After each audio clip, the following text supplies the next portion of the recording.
I spent 10 years of my life saving every penny to buy my dream house. $8 million paid in cash, with my sweat, with my own 2 hands. But when it came time to sign the papers, the name on the deed wasn't mine. It was my mother-in-law's. And my husband looked at me with that crooked smile and said, "Babe, just swipe your card first." I looked at him like he was speaking a foreign language. And I answered with a calmness that even scared me, "Do you really think I'm an idiot?" But before I continue, make sure you're already subscribed to the channel and let me know in the comments, where are you watching this video from? We love knowing how far our stories are reaching. My name is Claire. And if I had to pick a single word to describe the day everything changed, I would choose this one: clarity. Not the kind of clarity that comes slowly, that you accumulate over time. It was the kind that hits you all at once, like a bucket of ice water in the middle of a really good dream. I was 38 years old when it happened. 38 years, of which at least 12 were spent waking up before the sun, closing deals after midnight, turning down vacations, turning down parties, turning down anything that wasn't work. Not because I was obsessed, but because I had a very clear goal in my head: a house. My house. A place that no one could ever take away from me. I grew up in a rented apartment. My mom paid the rent every month looking like she was handing over a piece of herself. I saw that and promised myself that one day it would be different. That I would have a place with my name on it, under my name, without needing anyone. And I did it. $8 million. A mansion overlooking Lake Washington, in a gated community in the nicest part of Seattle. 4 master suites, a garden, a massive wraparound porch. The kind of real estate you see in magazines and think, someday. Well, my someday had arrived. My husband, Ryan, was right by my side when I signed the initial purchase offer. He was thrilled, talking about the interior design, about where he was going to mount the flat screen, about how blown away our friends would be. I just listened and smiled. At that moment, I thought his happiness was mine, too. That 2 hearts beating for the same American dream was exactly what marriage was supposed to be. We'd been together for 4 years. Married for 2. Ryan was in sales. He was a smooth talker, a guy everybody loved. The kind of guy who walks into a room and is immediately cracking jokes with everyone. I loved that about him. I loved the lightness he brought to my life, which had always been so serious, so driven, built brick by brick. He proposed on a trip to Europe. I said yes, crying my eyes out in the middle of a bridge in Paris. It felt like a fairy tale. But fairy tales, as I learned the hard way, are just stories. Closing day was set for a Tuesday. I was wearing a dark blue dress, my hair pulled back, feeling that deep satisfaction of someone who knows they're about to turn a major page in life. Ryan was supposed to pick me up from the office so we could head to the title company together. He showed up late, which was typical, but I didn't care. He hopped in the car smiling, said he had good jitters, that this was the biggest achievement of their lives. I mentally corrected him. Of my life. Because the money was mine. But I didn't say anything. I swallowed it, just like I swallowed so many other little things, figuring they were just minor details. At the title company, the escrow officer greeted us with a thick folder of closing documents. I already knew every page of that stack. I had read it, reread it, and sent it to my attorney to review. It's not the kind of deal you put on autopilot. $8 million demands your undivided attention. But then the officer opened the folder to the buyer's registration page and asked, as naturally as could be, if I could confirm the names of the title holders. And she read 2 names I never expected to hear in that context. Susan and Richard. Ryan's parents. I froze. The kind of paralysis that isn't weakness, it's your brain trying to process information that makes 0 sense. I looked at the page. I looked at Ryan. He was turned away, scrolling on his phone, acting like nothing had just happened. I called his name, very quietly. He looked up. And I saw it. I saw it on his face that he knew. It wasn't surprise. It was guilt. I asked what the hell this was. He looked around, as if he could find an escape route on the walls of the title office, and then he leaned in and whispered that it was just a bureaucratic loophole, that he'd explain it to me later, that I should just go ahead and swipe the card first. Swipe the card? I stared at him for a long second. That kind of second where, when you're inside it, it feels like your entire life is being weighed on a scale. Everything I had built, everything I had given up, everything I had sacrificed, all of it condensed into a single moment. And I answered in a voice I didn't even recognize as my own. Cold. Calm. Cutting. Do you really think I'm an idiot? Ryan was speechless. The escrow officer pretended she needed to check something on her monitor. I closed the folder, placed it carefully on the desk, grabbed my purse, and walked out. No running. No screaming. No crying. Because when the betrayal is that massive, your body sometimes doesn't even know where to start feeling it. So it just stops. And waits for your mind to give the coordinates. Outside, the sun was high. The city was exactly the same as it had been before. The cars, the people, the hustle and bustle. Nothing had changed. Only me. I ordered an Uber and got in. The driver asked where I was heading. I stared out at the street without answering for a moment, until I realized he was waiting. I gave him the address of a downtown hotel. I needed a quiet place. I needed to think. And as the car navigated through the traffic, a single question kept spinning in my head, relentlessly, without giving me a break. How long had this been planned? The hotel room was white, cold, and silent. Exactly what I needed. I sat on the edge of the bed for a while doing absolutely nothing. Just breathing. That kind of slow breathing you do when you're trying not to fall apart before you figure out what's going on. Ryan called 8 times in a row. I let it ring. On the 9th, I turned off my phone. It wasn't running away. It was a necessity. Because I knew that if I answered right then, with so much still churning inside me, I might say things that couldn't be unsaid. Or worse, I might let him talk and actually end up believing some BS excuse that didn't deserve any credit. So I just sat there, quiet, letting the dust settle. It was almost 5 p.m. when I finally turned my phone back on. I had 23 text messages. A bunch from Ryan. One from my mother-in-law, Susan. And one from my best friend, Sarah, who didn't know anything and was just asking if we wanted to grab dinner this weekend. I read Susan's text first. I don't know why. Maybe because I already suspected she was in on the whole thing. Her tone was that of someone who had been hurt. She said I had overreacted, that you don't treat family like that there was a logical explanation for things, and that I had stormed off without giving anyone a chance to speak. At the end, she asked if I was okay, as if she genuinely cared. I didn't reply. I called Sarah. She's a lawyer, my oldest friend, and the kind of person who, when you call her mid-crisis, doesn't barrage you with questions, she just says, "Talk to me." I told her everything, from beginning to end.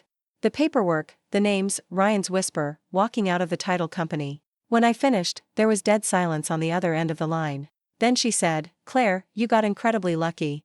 I smiled bitterly. Lucky. But she was right. If I had swiped that card, if I had blindly trusted him and signed without looking closely, $8 million would have funded a house deeded to other people. People who weren't me. In the event of a divorce, a fight, or if anything went south, I would have had nothing. Zero. No paperwork, no legal rights, no paper trail. Sarah said this wasn't spontaneous. That someone had planned it. That there was a sequence of deliberate decisions that led to that title office, on that day, with those specific names on the deed. I asked her to help me figure out our next moves. She told me to meet her at her office first thing the next morning. I hung up the phone and stared at the ceiling. For years of marriage. Ryan had a key to my apartment, he knew my banking PIN, he knew where I kept my important documents. I had never viewed that as a vulnerability. I thought of it as intimacy. Right there, in that hotel room, intimacy and sheer naivety felt like the exact same thing. The next morning, I woke up early and went straight to the county recorder's office. No fancy makeup, no coffee, no breaks. I needed to know what was officially on record regarding that property. The clerk handed me the files after I showed my ID and stated my interest as a prospective buyer.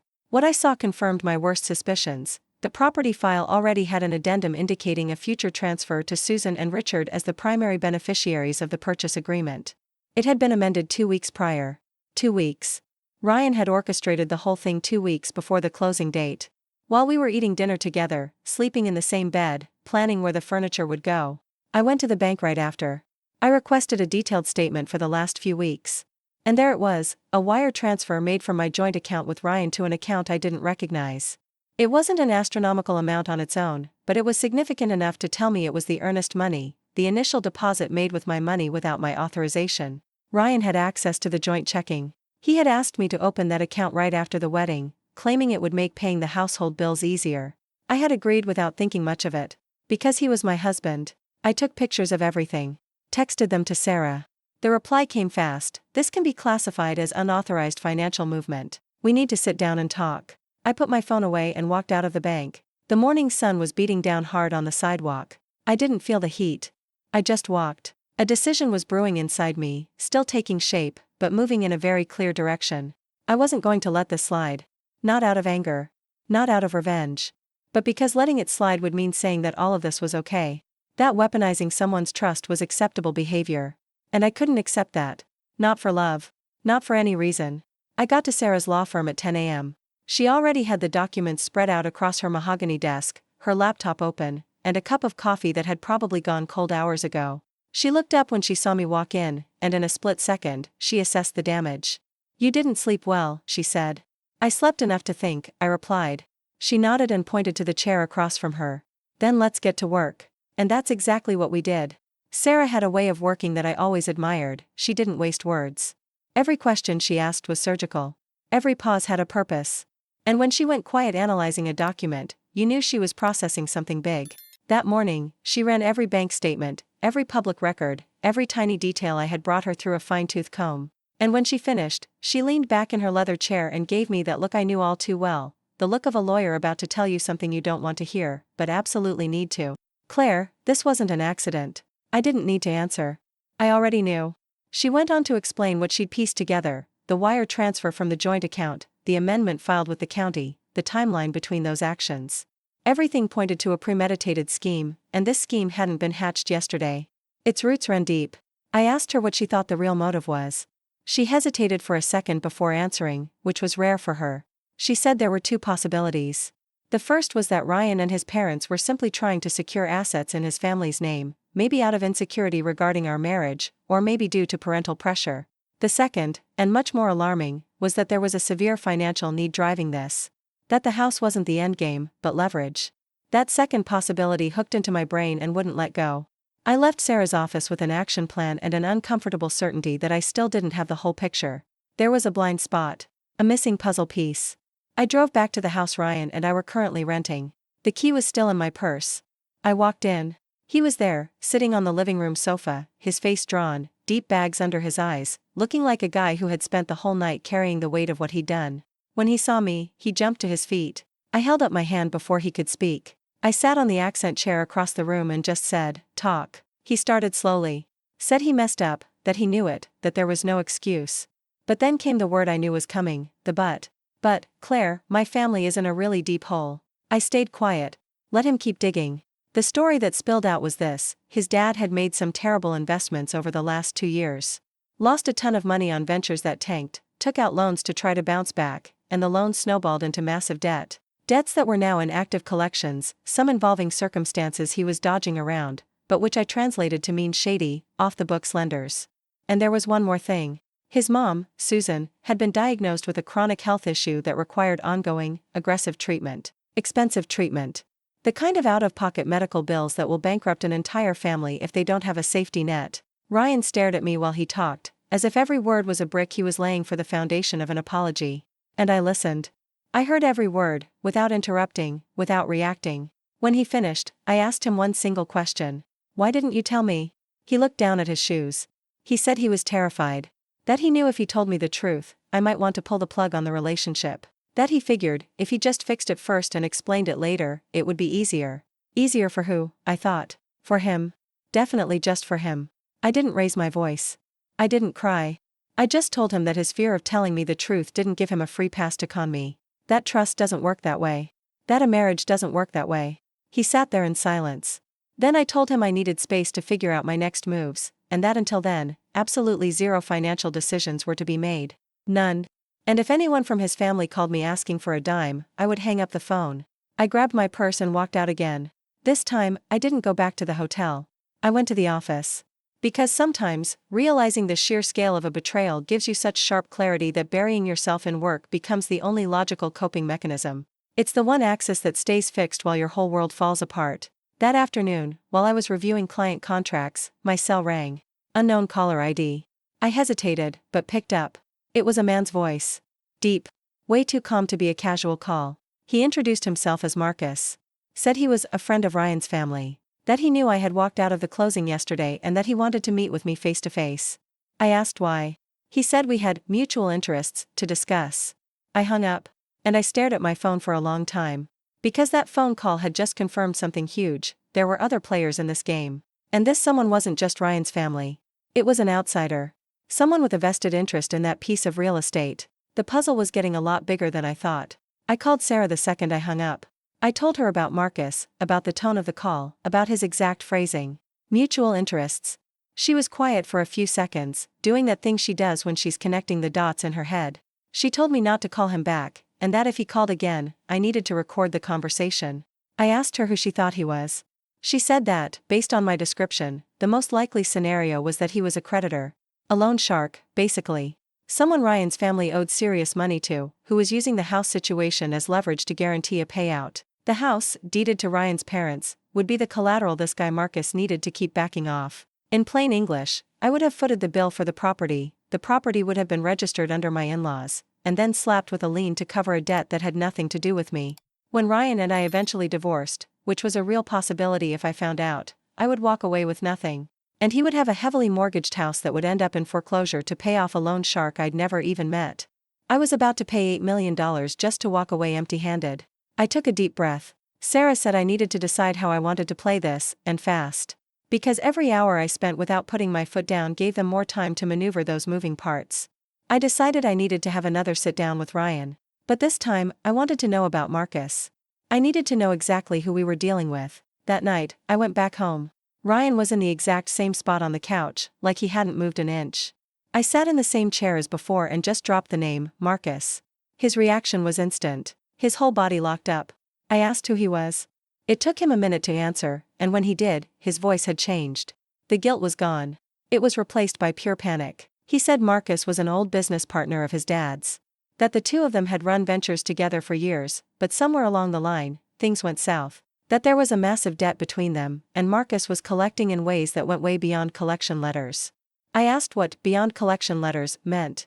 He wouldn't give me straight details. But reading between the lines was enough to know we weren't just talking about a civil lawsuit. I asked how long he had known about this. He said he knew before the wedding. I took a very long pause. Before the wedding. He had proposed to me, put me on a flight to Paris, got down on one knee on a bridge, and slipped a diamond on my finger, fully aware that there was a dark, looming debt and a predatory creditor circling his family. And he never breathed a word of it. I didn't scream. I wanted to. But I didn't. I just told him that we had reached the end of the line. That I was going to handle this situation in a way that legally protected me, and from this second on, every single move would be documented, verified, and backed by my legal counsel. He asked if I was filing for divorce. I said there were conditions. He sat quietly, waiting. I told him we were getting a divorce. That was non-negotiable. But, depending on how fully he cooperated, I might be willing to bail out his family in a way that didn't leave me exposed. A formal loan, with hard collateral, notarized documents, and a strict repayment schedule. No under-the-table handshake deals. No relying on anyone's word. He looked at me like I had grown a second head. He asked why the hell I would do that if I was divorcing him. I told him it wasn't for him. It was the principle of the thing. Because there was a situation involving severe health issues, debt, and real danger hanging over people who, despite screwing me over, didn't deserve to be destroyed by a predatory loan shark in bad faith. And because I knew that if I didn't structure a bailout, that house would end up in Marcus's hands anyway, and someone was going to lose everything. But the terms were mine, not his. Ryan stared at me for a very long time. Then he said he agreed. He didn't look relieved. He looked small. The kind of small a person feels when they realize the person they tried to play was playing chess while they were playing checkers. I stood up, grabbed my bag, and told him Sarah would send over the paperwork for him to sign tomorrow. I walked out without looking back. The divorce papers were drafted in 48 hours. Sarah worked fast, as always, no drama, just ruthless efficiency. The formal loan agreement was also locked and loaded, the principal amount, interest rates, hard assets used as collateral, and an ironclad payment schedule. Crystal clear. But before anyone signed anything, I had to tie up one loose end. Marcus. It wasn't an impulse move. It was because I knew that as long as he was operating in the shadows, any deal I struck with Ryan and his parents could be sabotaged. Marcus had a stake in this. And guys with those kinds of stakes don't just vanish because you print out a fancy contract. I told Ryan to set up a meeting with him. Ryan pushed back hard. Said it was dangerous, that Marcus wasn't the kind of guy you drag into an open negotiation. I told him I wasn't asking for permission. He went silent and eventually caved. The meeting was set at a dimly lit, hole-in-the-wall diner, the kind of place people go to have conversations they don't want anyone else to see. I got there first, by design. I grabbed a corner booth, my back to the wall. Ryan walked in with Marcus a few minutes later. Marcus was a guy in his early 50s, perfectly styled gray hair, wearing a watch that didn't need to be flashy to scream money. He carried himself like a guy who's used to being the heaviest hitter in the room. He looked at me with a mild curiosity, the way a grandmaster looks at a new piece on the board. They slid into the booth. Nobody offered to shake hands. He spoke first. Said he was surprised I requested the sit-down. That wives usually stayed out of business matters. I ignored the condescension and cut straight to the chase. I told him I knew exactly what the play was. His father-in-law's debt, the scheme to use the luxury property as collateral, the attempt to use me as the bankroll without my consent. I slid the loan agreement Sarah had drafted across the table. He glanced at the paperwork without touching it. He asked what that had to do with him. I told him the debt was being formally restructured, backed by hard assets and a strict timeline. That any back-alley side deals he had going would be null and void because the assets he planned to place liens on were about to be legally tied up. There was a heavy pause. Marcus looked at me, his eyes doing the math, recalibrating his assessment of me. Ryan was rigid beside him, his hands hidden under the table. Marcus finally leaned back and said I was sharper than he gave me credit for. I didn't take the bait. I just asked if we had an understanding. He stayed quiet for a beat. Then he said that, as long as the cash cleared his accounts by the agreed deadline, he couldn't care less about any piece of real estate. I told him the timeline was in the contract. The first wire transfer would hit his account in 3 business days. He nodded, stood up, adjusted his coat, and walked out without saying goodbye. Ryan just sat there, staring at the empty vinyl seat where Marcus had been, like he still couldn't believe what had just happened. I grabbed the documents, shoved them back in my tote bag, and stood up. I told Ryan I'd see him tomorrow at Sarah's office to sign the final paperwork. He nodded dumbly. I walked out of the diner. The night air was crisp, almost biting. I took a deep breath, then another. It wasn't total relief, but it was that distinct feeling of knowing you just survived the worst part of the storm. The game wasn't over. But I was holding the controller now. The morning of the signing was weird in a way I hadn't anticipated. Not weird because it was messy. On the contrary. It was dead silent, highly structured, almost clinical. And maybe that sterile silence was what made it feel so heavy. Sarah's firm was in a sleek high-rise downtown. I walked in at 9 a.m. sharp. Sarah was already in the conference room, files perfectly aligned, 2 pens on the glass table, wearing her game face, which I knew masked a deep, personal concern for me. Ryan showed up 10 minutes later with his parents. Susan walked in first, keeping her chin high, trying to project dominance, but her eyes were darting around nervously. Richard trailed behind her, quieter, carrying the weight of the room. Ryan brought up the rear, closing the heavy glass door gently, as if any sudden noise might trigger an explosion. We all took our seats. Sarah took the floor, presenting the files, the divorce decree, the promissory note outlining the collateral, the amortization schedule. She walked through every clause with extreme patience, devoid of any judgment, just spitting facts. Susan tried to interject once. She complained that the terms were awfully aggressive for a family matter.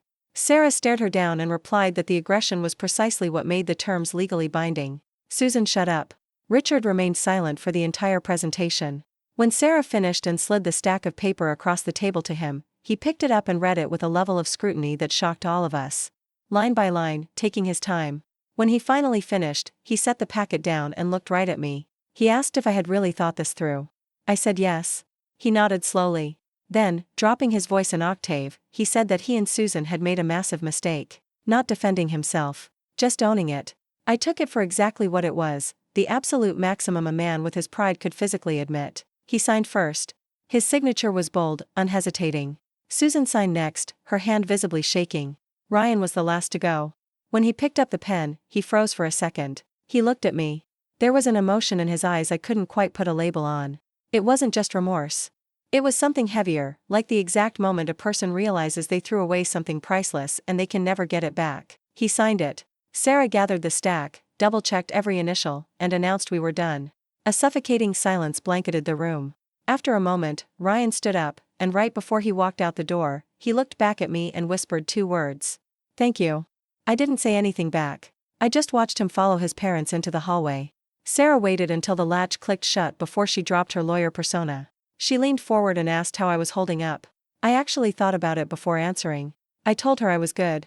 That it was a type of good that doesn't look like happiness, but feels like solid ground. She nodded, knowing exactly what I meant. Over the next few weeks, I stuck to the schedule strictly. Payments were dispatched exactly according to the contract, fully documented, with wire confirmations saved. No favors, no bleeding hearts, no exceptions.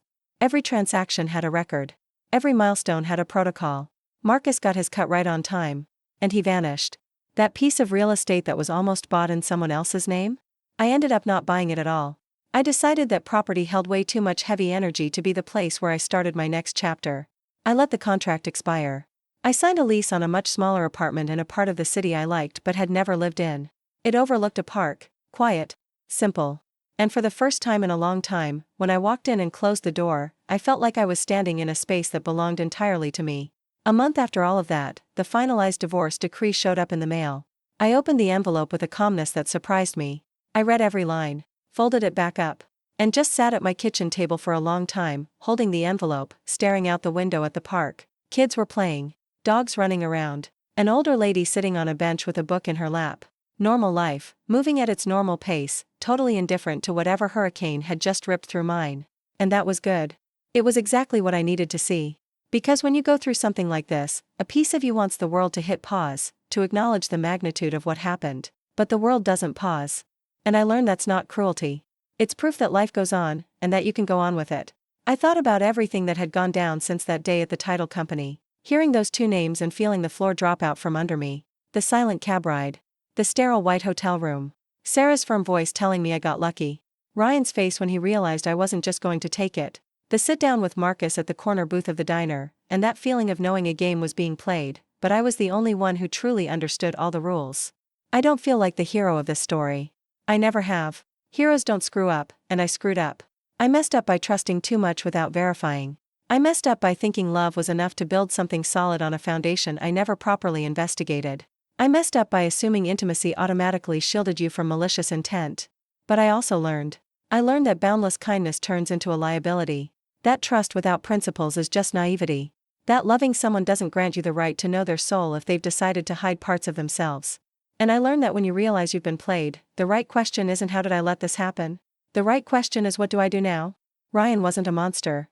I spent a lot of time analyzing that. He was a guy suffocated by debts that weren't his, by family obligations he never knew how to refuse, by a fear of losing his marriage that drove him to make decisions that destroyed the exact thing he wanted to preserve. The painful irony of someone who lies to save a relationship and loses the relationship precisely because of the lie. His parents were the product of a generation that confuses family with ownership, who think that the money of anyone marrying into the family automatically belongs to the family. I don't blame them for wanting to survive. I blame them for choosing to survive at my expense without asking me. And Marcus was simply the kind of person who exists everywhere, the guy who doesn't obviously break the law, but lives on the fringes, using other people's situations as leverage. For guys like him, the only language that works is documents. What stayed with me after all this wasn't bitterness. It was clarity. The clarity of knowing my worth. Knowing I built something real with my own hands, and that no name on a deed, no shady maneuver, and no swipe your card first BS could ever take that away from me. The clarity of knowing that when you know your worth, it becomes a lot harder for someone to convince you that you're worth less. That night, I made tea. I sat by the window. I watched the last lights in the park turn off, one by one, as the city grew quieter. And for the first time in a long time, there was nothing urgent to fix, no call waiting, no pending decision. Just me, the warm tea, and the good feeling of someone who went through something heavy and came out the other side still standing. It wasn't a victory. It wasn't a defeat. It was a fresh start. And fresh starts, I discovered, are the kind of thing you only get when you stop carrying what isn't yours. Now, if you liked this story, click subscribe, and tell me in the comments, which part made your jaw drop. Oh, and don't forget to become a member to get access to exclusive videos I don't post here. I'll see you there.